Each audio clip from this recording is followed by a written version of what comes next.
The story begins with a sharp visual contrast, drops of bright red blood falling onto pure white snow. After pricking her finger, a queen wishes for a child with skin as white as snow, lips as red as blood, and hair as black as ebony wood. The child, Snow White, is born exactly as wished, but the queen died shortly after. A year later, the king remarries. His new queen is a woman whose identity depends entirely on continuous external validation. She requires constant proof of her supremacy to maintain her sense of self. This closed-loop feedback cycle links the queen's Ito and the magic mirror. Every day, the mirror confirms her status. When Snow White turns 7, she physically outgrows the queen. The mirror registers this new data point, and the queen's metric of reality is eclipsed. Snow White is now an existential threat to the queen's self-conception. This sudden lack of validation triggers a campaign of lethal escalation. The queen's first strategy is detached. She outsources the murder to a huntsman. The terms are strictly transactional. He must take the child into the woods, kill her, and return with her heart as proof. The strategy fails on the ground. When the huntsman raises his knife, Snow White pleads for her life. Her visible innocence disrupts the executioner's willingness to follow orders. He breaks the chain of command, lets her escape, and substitutes a wild boar's heart to satisfy the queen's demand for data. Snow White runs for hours through the dark forest. In a matter of minutes, her status transitions from a monarch's daughter to an isolated refugee, terrified of every rustling leaf. She eventually stumbles upon a small cottage. Look at this exchange model mapping what happens next. When the 7 dwarfs discover her, she secures her ongoing survival by establishing a transactional sanctuary.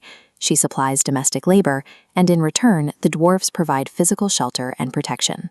The dwarfs set a single, strict boundary for this arrangement. She must isolate herself.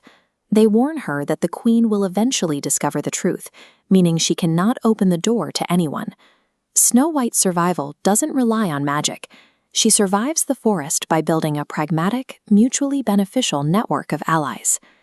Back at the palace, the mirror reports that Snow White is still alive. Realizing the huntsman's deception, the furious queen is forced to take personal control of the assassination. This timeline plots the queen's attack vectors.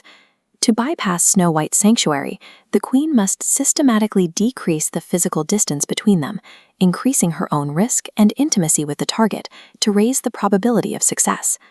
The first attack is a physical assault. Disguised as an old peddler, the queen weaponizes Vanity by selling beautiful laces. She ties them so tightly around Snow White's chest that the girl suffocates, failing only because the dwarfs return in time to cut the laces. The queen escalates to a biological assault. Disguised as a different woman, she offers to fix a poisoned comb into Snow White's hair. This is an act of direct physical grooming. The girl collapses, but the dwarfs return and extract the comb before the venom becomes fatal. For the third attempt, the queen crafts a dual-colored apple, poisoned only on the red side. When Snow White hesitates, the queen eats the safe white side herself to share the risk. She exploits a basic biological need for food and successfully executes a psychological deception. Snow White takes a bite and hits the floor. This time, the protective ecosystem fails.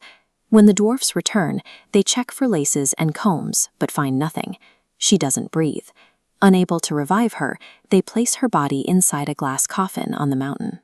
She is perfectly preserved in a state of suspended animation. The queen started as a distant monarch issuing orders.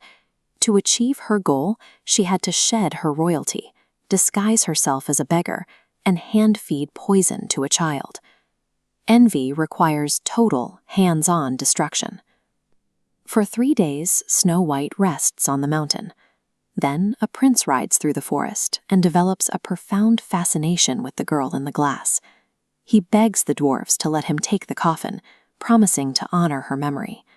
Swayed by his sincerity, the dwarves finally relinquish their guardianship of her body.